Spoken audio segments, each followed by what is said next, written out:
Okay, welcome to the January 2023 Restricted Masters Final.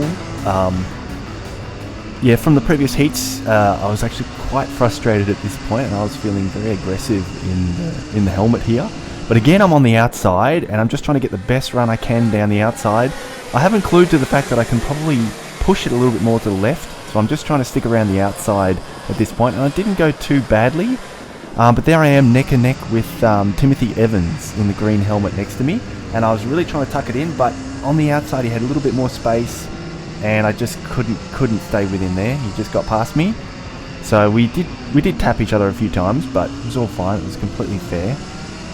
And I'm just really frustrated at this point because in every heat I've been battling, and I'm thinking, I just want some clear space. So I was quite aggressive with him here. I do my usual trick of coming up the inside, and once I can see my wheel aside his, I'm like, I am flat out. I'm just going to not brake and go straight through there. So I feel a little bit bad for him because it did compromise him, and Nick got past him.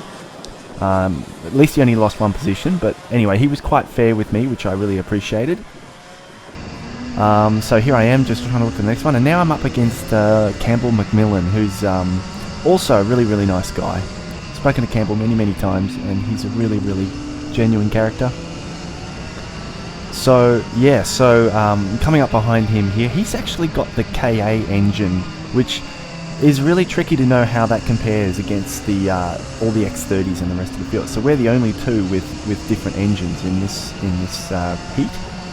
So I'm just catching up to him a little bit here, and I can see that Nick's behind me now. So Nick's actually holding on really well, actually, because as soon as we got past Timothy, Nick's sticking to me like glue. So we've been together for pretty much every heat on this day. So here I am behind Campbell, and I'm just trying to duck and dive a little bit. There's no way to get through there because it's completely flat out. So I had to back off and fall in behind him again. And Campbell's quite good at defending, I have to say. He's keeping it very tight there, so I can't go up on the inside. And I'm just trying to get my usual routine of coming up wide and then going up the inside. But the thing with Campbell is he's quite strong up here. I don't know if that's because of the engine in comparison to the X30, but quite strong coming out of corners. Now here I am going down the straight behind him. Now I think I look at that now and I think, man, I could have had a go there. I really just didn't do it enough. And I'm just going to have a look at a replay here. Just cutting in a second. There we go. So you can see I'm just a kart behind him, and you can see there I actually took my foot off the accelerator too early because I'm so worried about running into the back of someone in this corner, and then I just fall in behind. And I think back to that now, and I think if I just didn't put my foot off the accelerator and just kept going for another couple of meters, maybe even 5 or 6 meters. Oh, that was Darren Formosa in the wall, I just noticed. So I didn't actually see what happened with him, but him and John Pringle had a fight, and he obviously ended up in the wall. I think he was quite upset. And again, look at me, I'm right next to Campbell, but just locked into this mentality that I need to be closer, and it's really prevented me from actually making some good passes here, because for several laps I'm behind Campbell, and I think I'm in the same position. Down in this corner it's probably a little bit too hard because he's getting away towards that. By the time we start braking, he's already pulled out a little bit. But definitely down in the first corner, I was quite annoyed at myself that I wasn't having a go as much as I probably could have. If I just had swallowed my pride and didn't brake for a few meters, he's a gentleman enough that he would have seen me coming down the inside. I was just a little bit too paranoid, to be honest. So again, really close, just a kart length behind. Just needed to like hold my breath and not go through. And you can see Nick there right behind me, really tight. Unfortunately, he didn't have a go down the inside on me either, even though he was getting really close. And again, we're up behind David Wood. So Campbell's trying to get past David. And then there's Tony ahead. So we're all locked in battle here.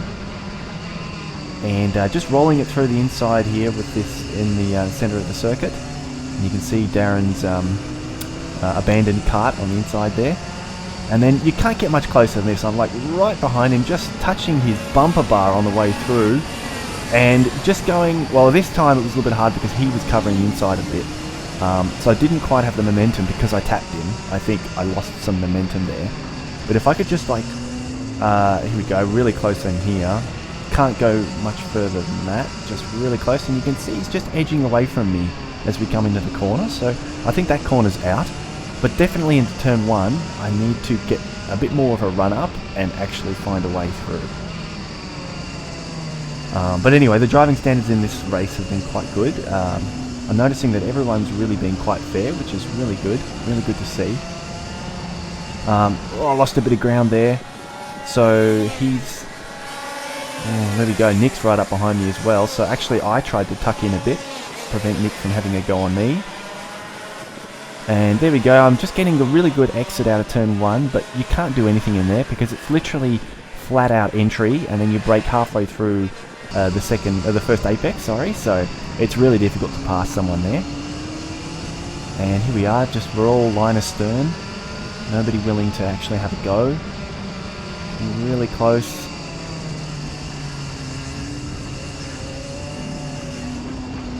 Not a lot we can do.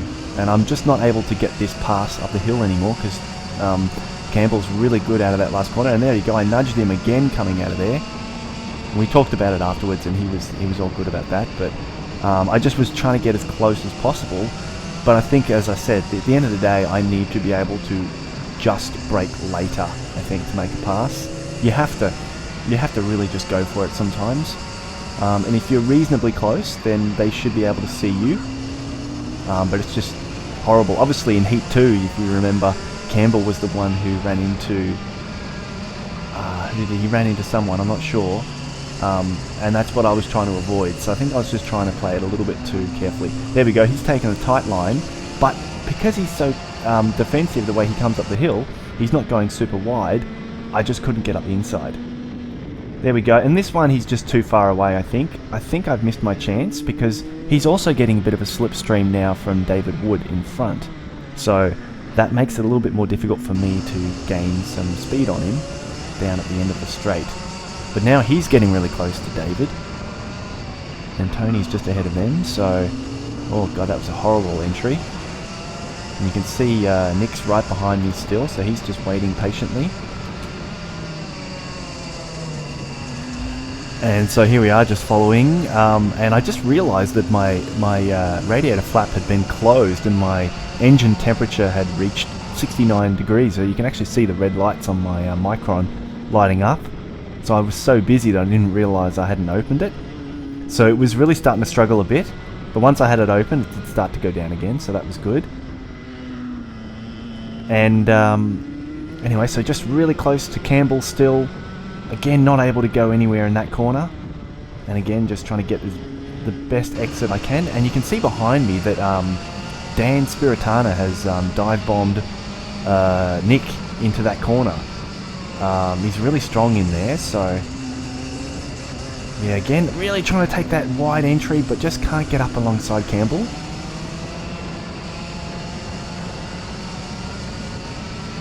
And yeah, really falling back on the straight there. You can see it on the onboard on the straight that it's it looks a little bit more intimidating than it does from the side.